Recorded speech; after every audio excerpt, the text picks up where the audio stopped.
ونستعينه ونستغفره ونعوذ بالله من شرور أنفسنا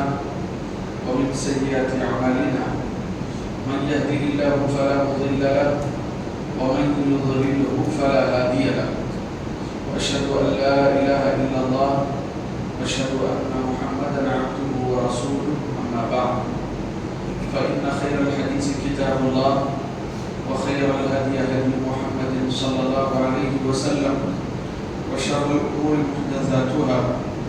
وكل محدثة بدعة وكل بدعة ضلالة وكل ضلالة في النار.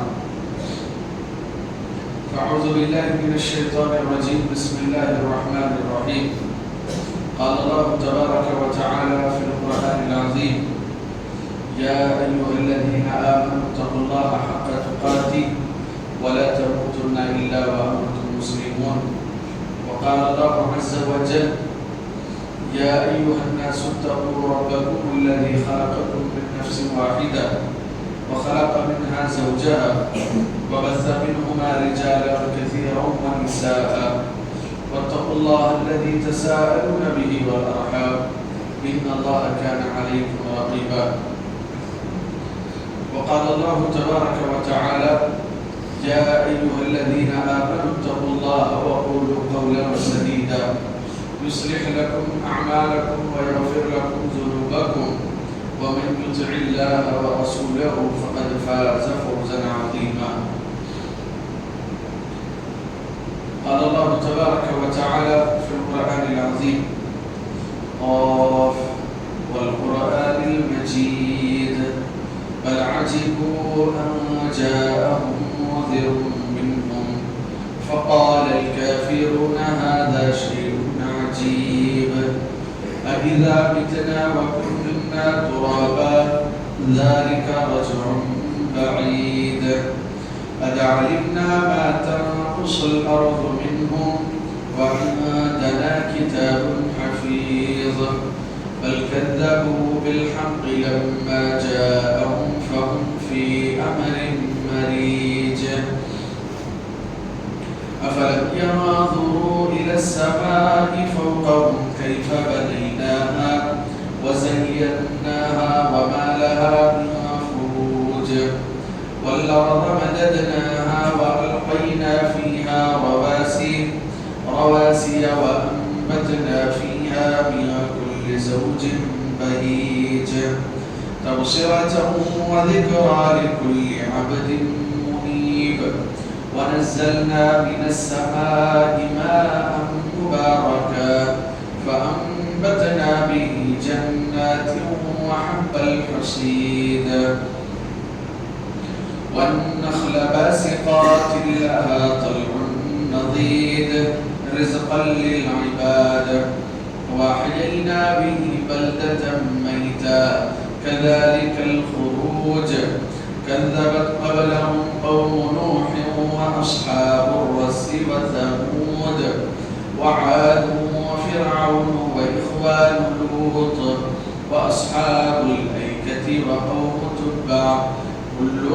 كذب الرسل فحق وعيد أفعينا بالخلق الأول بل هم في لبس من خلق جديد.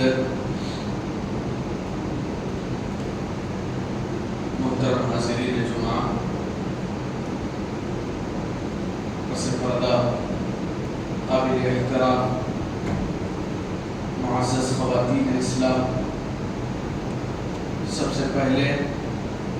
میں اللہ رب العالمین کی حمد و ثنا بیان کرتا ہوں. رب العالمین کا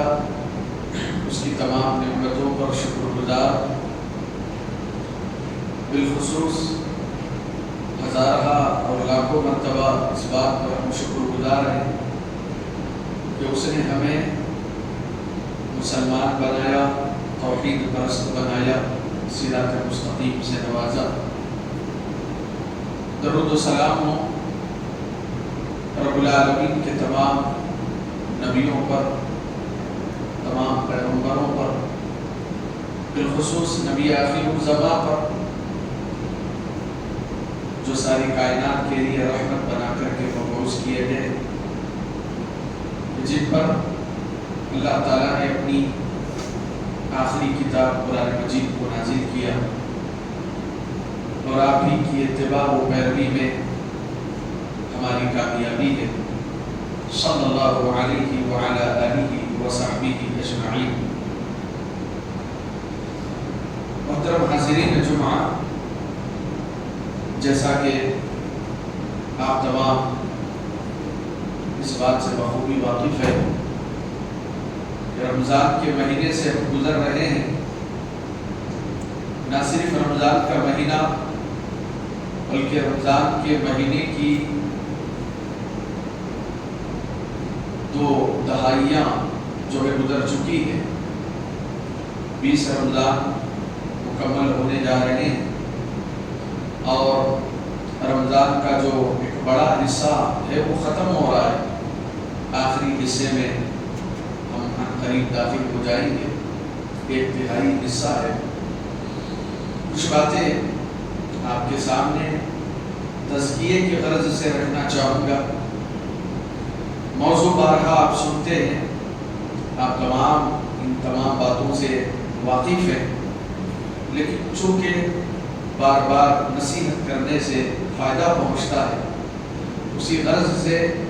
دوبارہ یہ باتیں آپ کے سامنے رکھی جا رہی ہیں۔ اور اللہ تعالیٰ نے کہا وَذَكِّرْ فَإِنَّ الذِّكْرَىٰ تَنفَعُ الْمُؤْمِنِينَ، نصیحت کرو اہل ایمان کو اور بار بار نصیحت کرتے رہو، کیونکہ بار بار نصیحت کرنا یہ اہل ایمان کو، مومنوں کو فائدہ پہنچاتا ہے۔ تو تزکیے کی غرض سے، اصلاح کی غرض سے، تربیت کی غرض سے، تعلیم کی غرض سے دوبارہ وہی باتیں ہم آپ کے سامنے پیش کریں گے جو آپ رمضان کی ابتدا سے سنتے آ رہے ہیں۔ جیسا کہ رمضان کا اور قرآن کا ایک گہرا تعلق ہے، اللہ تعالیٰ نے قرآن کریم میں ذکر فرمایا ہے شہر رمضان الذی انزل فیہ القرآن ہدی للناس وبینات من الہدی والفرقان، کہ رمضان ہی کے مہینے میں اللہ تعالیٰ نے قرآن کریم کو نازل کیا ہے جو لوگوں کے لیے ہدایت کا ذریعہ ہے۔ اس میں اللہ رب العالمین نے حق کے دلائل کو پیش کیا ہے اور باطل کی فریب کاریوں کو اللہ تعالیٰ نے قرآن کریم میں واضح کیا۔ یہ لوگوں کے لیے ہدایت کا ذریعہ ہے۔ قرآن کریم صحیح اور غلط کی پہچان، یہ حق اور باطل کے درمیان میں فرقان ہے، ایک تمیز ہے، ایک پل صراط ہے۔ قرآن کے ذریعے ہی سے حق حاصل ہوتا ہے اور قرآن کے ذریعے سے ہی باطل کی گندگی کا علم ہوتا ہے اور یہ لوگوں کے لیے کامیابی کا راستہ ہموار کرتا ہے۔ قرآن کریم کے تعلق سے امت مسلمہ کا جو موقف رہا ہے وہ انتہائی افسوسناک۔ قرآن کو صرف اور صرف محراب میں اور ریشم کے کپڑے میں، جزدان میں رکھنا اور اسی طریقے سے اس کو صرف اور صرف تبرک کی غرض سے یا پھر یہ کہ کچھ بیمار ہو جائے تو دم کرنے کی غرض سے پڑھا لینا اور ایک فارمیلٹی کے طور پہ حافظ صاحب پڑھ رہے ہیں تو سن لینا، اس میں بھی کچھ فوائد ہیں، یہ بھی کچھ چیزیں جائز ہیں اس میں، لیکن امت کا عمل اسی حد تک رہ گیا ہے۔ جبکہ قرآن کریم ایک انقلابی کتاب، ایک ریولیوشنری بک ہے قرآن کریم، کہ اگر کوئی شخص یا کوئی معاشرہ بلکہ اگر کوئی قوم قرآن کریم کو پڑھنے پڑھانے کا اہتمام کرے تو اس دنیا کی سب سے ترقی یافتہ اور حاکم قوم، سلطان قوم بن سکتی ہے۔ یہ ایک انقلابی کتاب ہے جو زندگی کے تمام امور کو بنیادی طور پر، اصولی طور پر واضح کرتی ہے کہ ہماری عبادتیں کیسی ہو، ہمارا عقیدہ کیسا ہو، ہمارے اخلاق و کردار کیسے ہوں اور غیروں کے ساتھ ہمارے تعلقات کیسے ہوں، دنیا میں اور آخرت میں رہنے کا جو سلیقہ اور طریقہ ہے اس کے اوپر بہت ہی سیر حاصل گفتگو اور کلام کرتا ہے قرآن مجید. لیکن جیسے میں نے کہا کہ امت مسلمیہ کا یہ بڑا المیہ ہے کہ اس کو صرف اور صرف جو ہے تبرک کی غرض سے رکھ دیا ہے کہ برکت حاصل کرنا بھی اس سے فائدہ پہنچاتا ہے، لیکن محض اسی حد تک جو ہے لوگوں نے اس کو محدود کر دیا. جبکہ اللہ رب العالمین نے رمضان اور قرآن کا تعلق تو ذکر کیا اور ساتھ ہی ساتھ اس بات کی بھی دعوت دی، افلا یتدبرون القرآن ام علی قلوب اقفالوها، کہ اے لوگوں قرآن کریم پر تم غور و فکر کیوں نہیں کرتے؟ کیا تمہارے دلوں پر تالے پڑ چکے ہیں؟ تو قرآن کریم ہمیں دعوت دیتا ہے تدبر کی، غور و فکر کی، کہ قرآن سورہ فاتحہ میں اللہ کیا کہہ رہا ہے، سورہ بقرہ میں اللہ کیا کہہ رہا ہے، سورہ آل عمران میں کیا ہے، سورہ اخلاص میں کیا ہے، سورۃ الناس میں کیا ہے، ہمیں سمجھنا ہوگا. ہم 5 وقت فرض نمازوں کو ادا کرتے ہیں اور ان نمازوں میں عربی زبان میں قرآن ہی پڑھا جاتا ہے، لہذا ہم ٹھہرتے ہیں، ہم کو سمجھ نہیں آتا، ہم جانتے نہیں ہیں. اور سب سے بڑا مسئلہ یہ ہے کہ اس قرآن کو سیکھنے اور پڑھنے سمجھنے کی ہم کوشش بھی نہیں کرتے. اس وجہ سے یہ ہماری صورتحال بن گئی ہے کہ جگہ جگہ ہم ذلیل ہو رہے ہیں، جگہ جگہ ہم رسوا ہو رہے ہیں، ہر کوئی ہمارا مذاق اڑا رہا ہے، ہر کوئی ہم کو ریپریس کر رہا ہے، ہر کوئی ہم کو دبا رہا ہے. دنیا میں ہماری تصویر ایک کمزور، بے حال اور ایک ایسے بکریوں کے اس ریوڑ کی طرح ہو گئی ہے جس کا کوئی چرواہا نہیں. جبکہ اللہ رب العالمین نے ذکر فرمایا افلا یتدبرون القرآن، کیوں یہ قرآن کریم پر غور و فکر نہیں کرتے؟ فکر کی دعوت دی گئی، قرآن پر غور و خوض کرنے کی دعوت دی گئی. یہ جو بات میں آپ کے سامنے کہہ رہا ہوں یہ تو بہت بڑی بات ہے، غور و خوض کرنا. یہ تو علم والوں کا بھی کام ہے، عام لوگوں کا بھی کام ہے.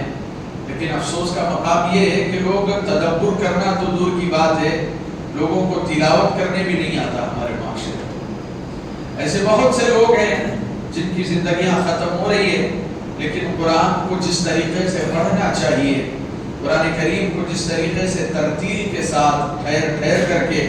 احسن اور معروف طریقے سے پڑھنا چاہیے، اس کا بھی ہمارے یہاں کوئی اہتمام نہیں ہوتا. زندگی ختم ہو رہی ہے. جبکہ صحابہ کا معاملہ ایسا تھا کہ صحابہ کے بارے میں کہا گیا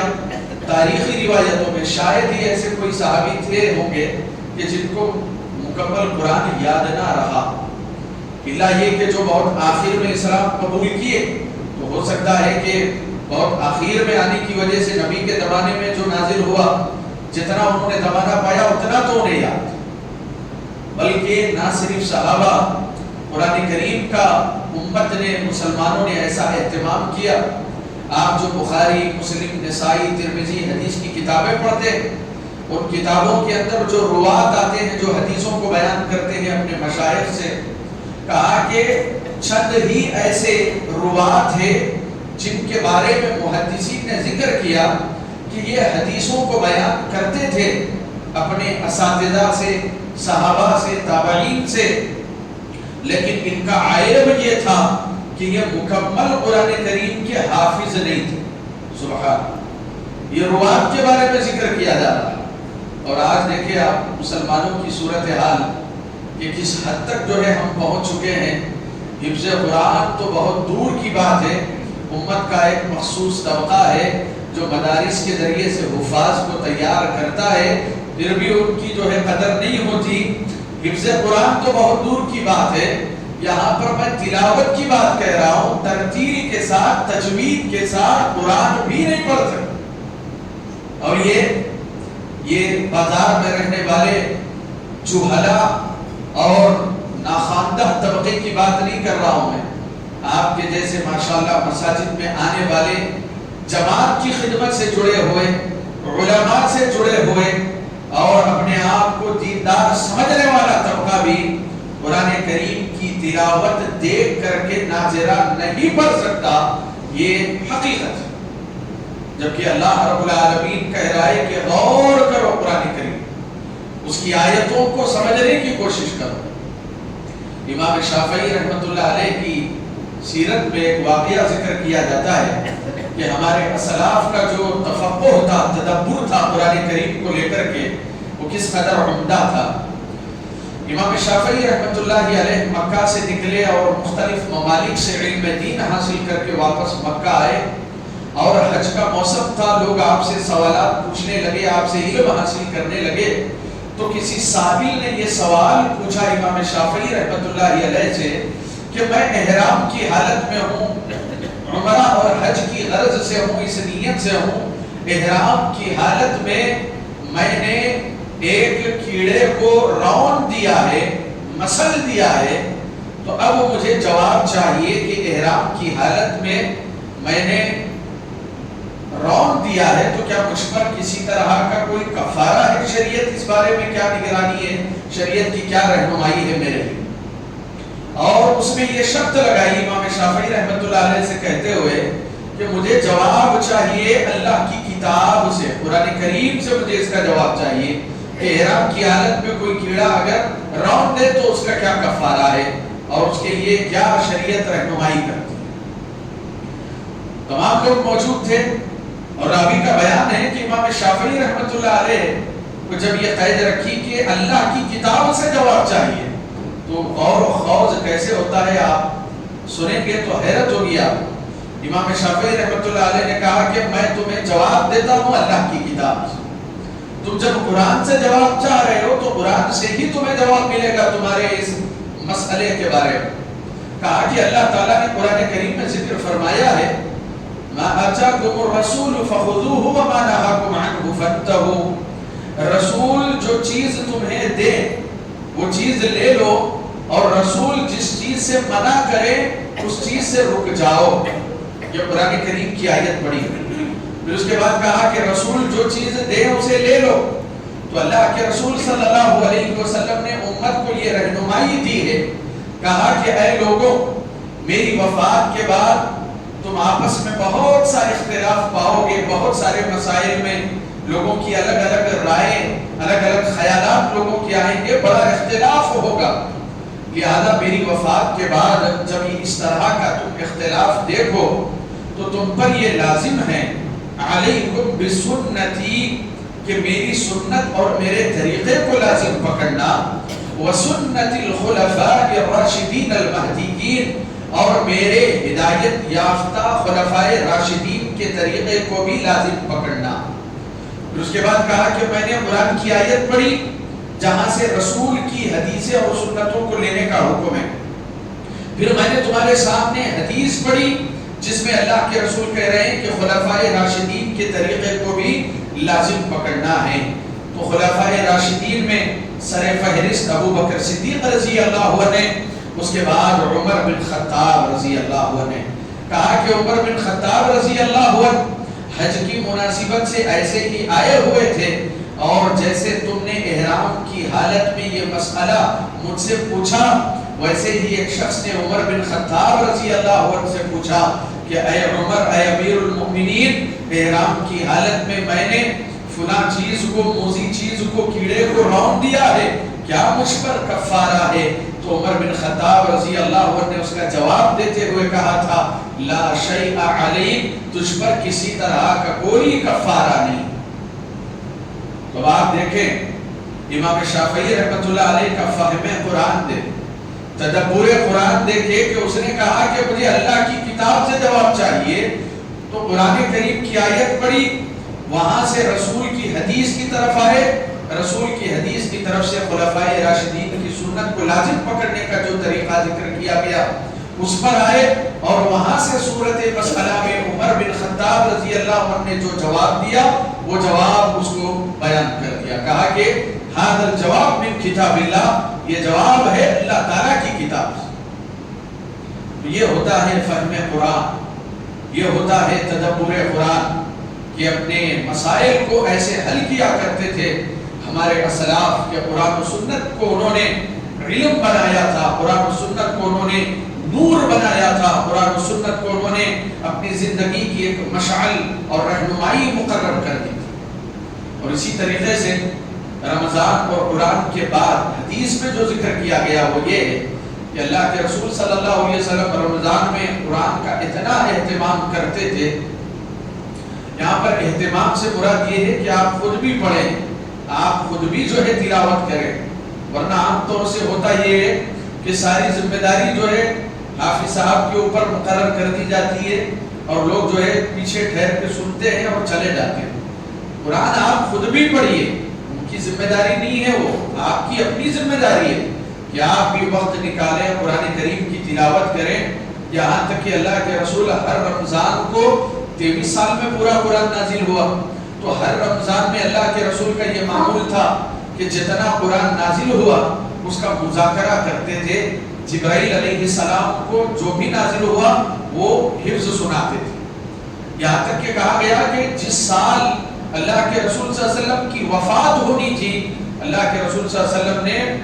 کہا دارس القرآن مع جبرائیل مرتين، کہ جبرائیل علیہ السلام کے ساتھ 2 مرتبہ پورے قرآن کریم کا مراجعہ اور مذاکرہ کیا، 2 مرتبہ ریویژن کیا قرآن کریم کا اور پورا جبرائیل علیہ السلام کو سنایا۔ اور اسی حدیث میں اس بات کی بھی صراحت ہے کہ رمضان کے اس مہینے میں قرآن کریم کی تلاوت اور قرآن کا اتنا اہتمام کرتے ہوئے اللہ کے رسول صلی اللہ علیہ وسلم بہت زیادہ سخی بن جاتے تھے اور بہت ہی فراوانی کے ساتھ اللہ تعالیٰ کی راہ میں مال خرچ کیا کرتے تھے، یہاں تک کہ حدیث میں اس کی تشبیہ دی گئی، کہا کہ کان اجود الناس، ویسے تو اللہ کے رسول سے زیادہ خرچ کرنے والا اللہ کی راہوں میں کوئی نہیں تھا، لیکن وَكَانَ أَجْوَدُ مَا يَكُونُ فِي رمضان، کہ رمضان کے مہینے میں اللہ کے رسول صلی اللہ علیہ وسلم اپنے دونوں ہاتھوں سے خرچ کیا کرتے تھے، بہت زیادہ فیاض اور سخی بن جاتے تھے، بڑی کشادہ دلی کے ساتھ مستحق لوگوں کی مدد کیا کرتے تھے۔ تشبیہ اور مثال دیتے ہوئے کہا کَالرِّیحِ الْمُرْسَلَةِ، جیسے تیز و تند آندھی آتی ہے، وہ ہواؤں کی جو رفتار ہوتی ہے، اور وہ جب ہوائیں آتی ہے ان ہواؤں سے فائدہ سبھی اٹھاتے ہیں، وہ ہوا سبھی کو پہنچتی ہے، چاہے وہ کافر ہو یا پھر مسلمان ہو۔ تو کہا کہ کَالرِّیحِ الْمُرْسَلَةِ، ہوا منقطع تو نہیں ہوتی، ہوا آکسیجن تو جو ہوتا ہے وہ بنا ہوا رہتا ہے،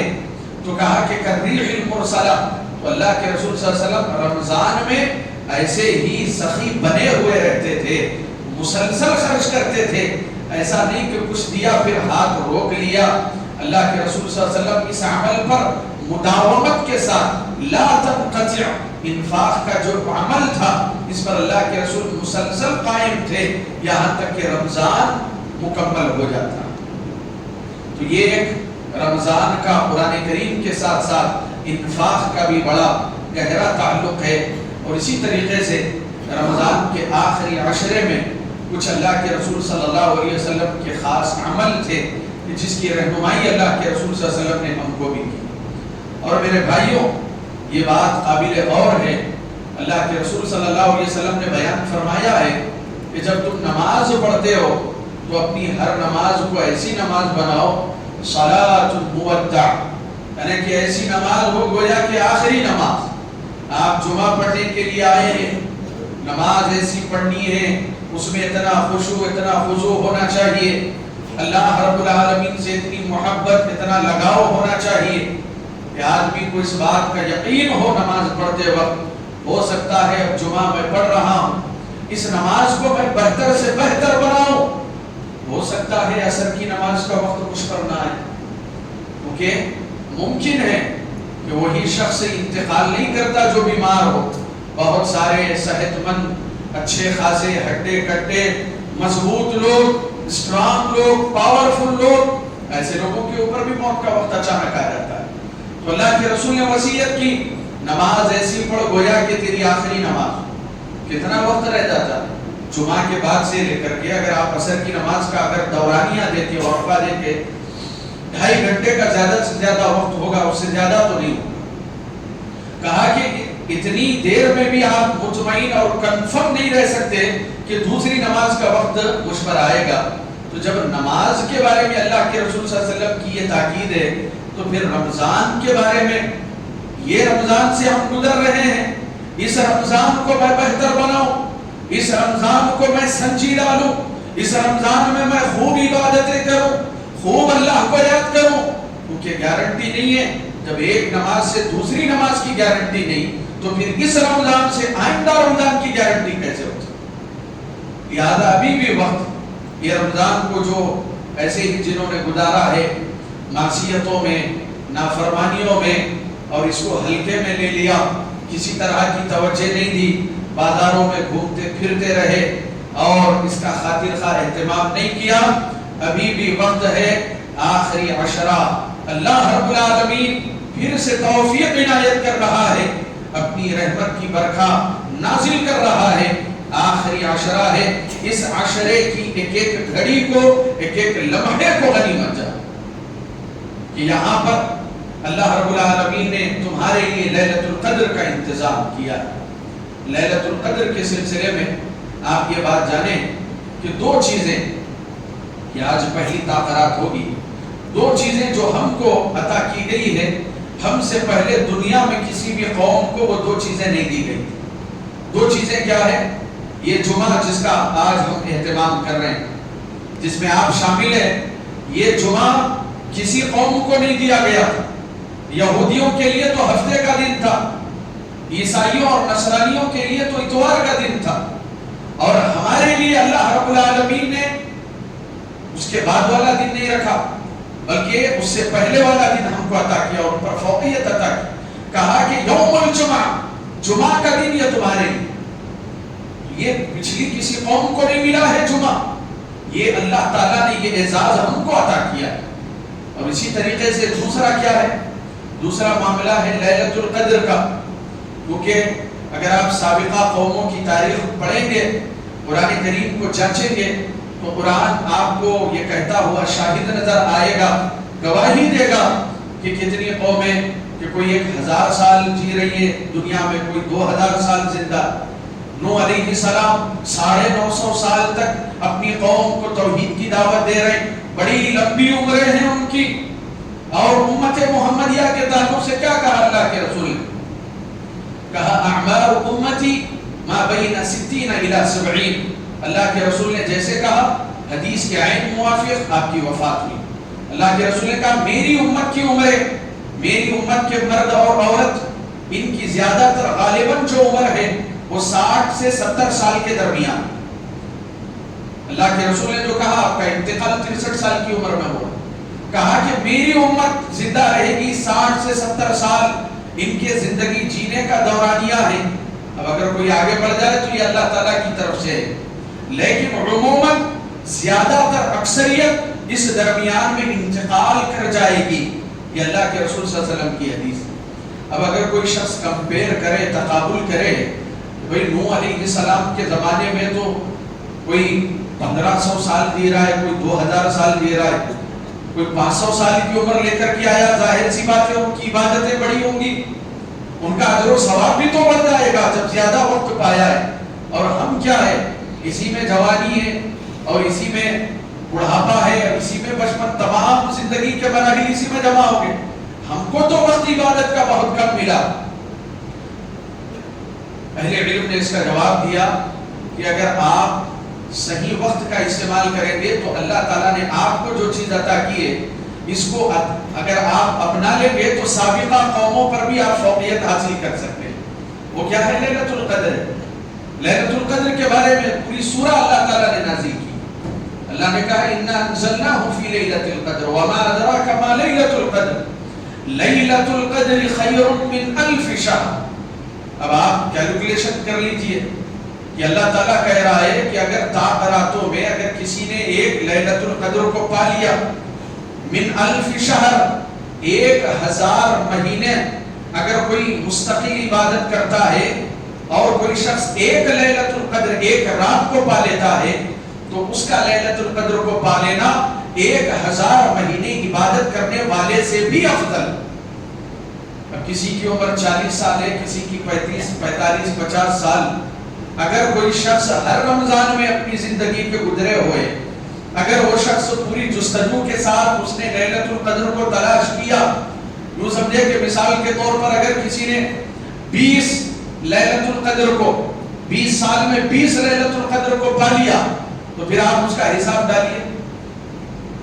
یہ 1000 سال اور 1500 سال کا جو معاملہ ہے ان کے اجر و ثواب سے بھی بہتر ہے. سبحان اللہ. اگر ایک لیلۃ القدر کو پاتا ہے تو 1000 مہینے،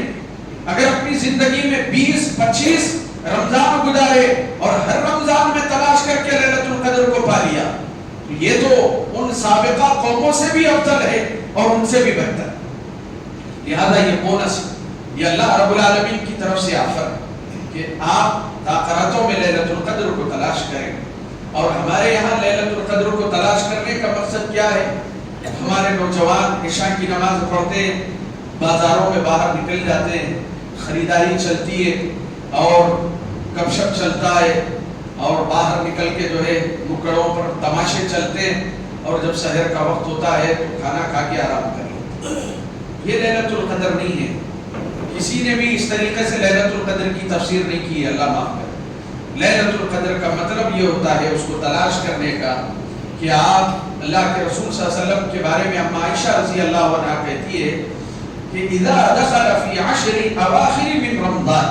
کہ اللہ کے رسول جب آخری عشرے میں داخل ہو جاتے تھے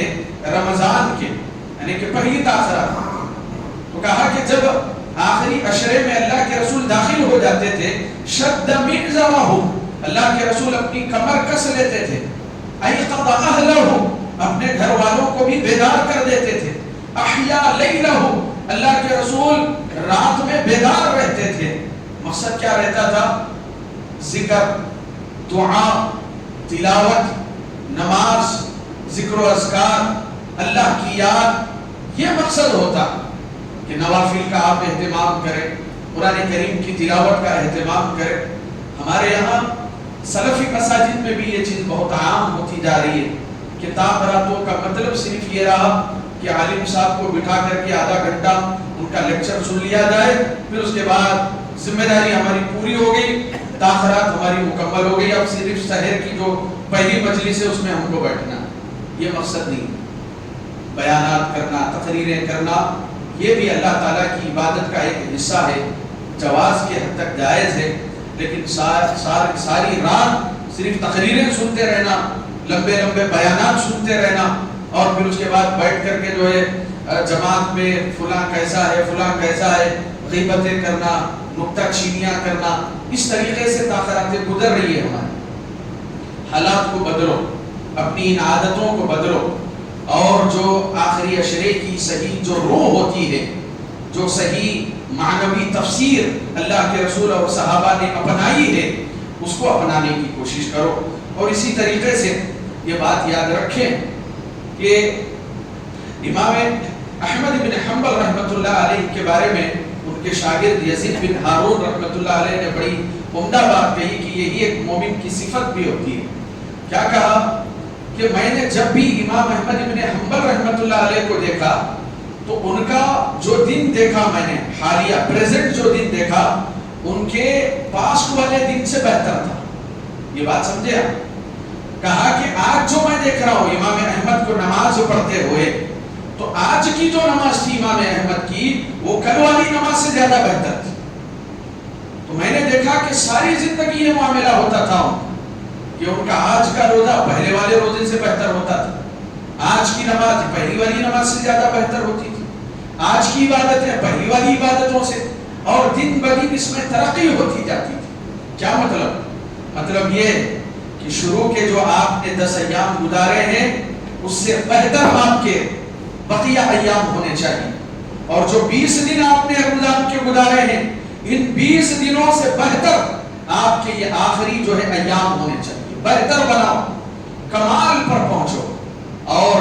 اللہ رب العالمین نے اعتکاف کی جو سنت رکھی ہے اس امت کے اندر،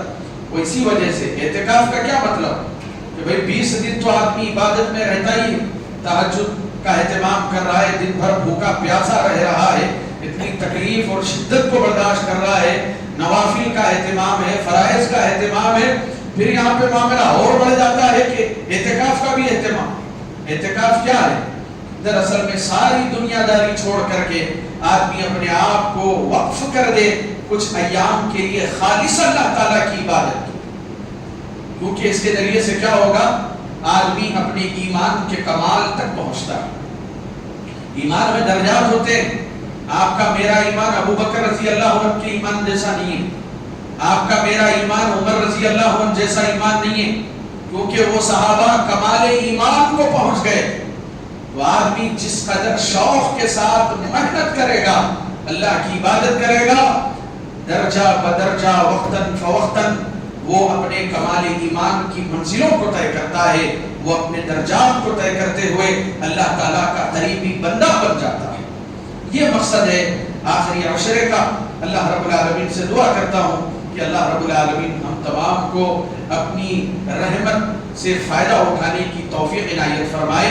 آمین یا رب العالمین۔ السلام علیکم ورحمۃ اللہ وبرکاتہ۔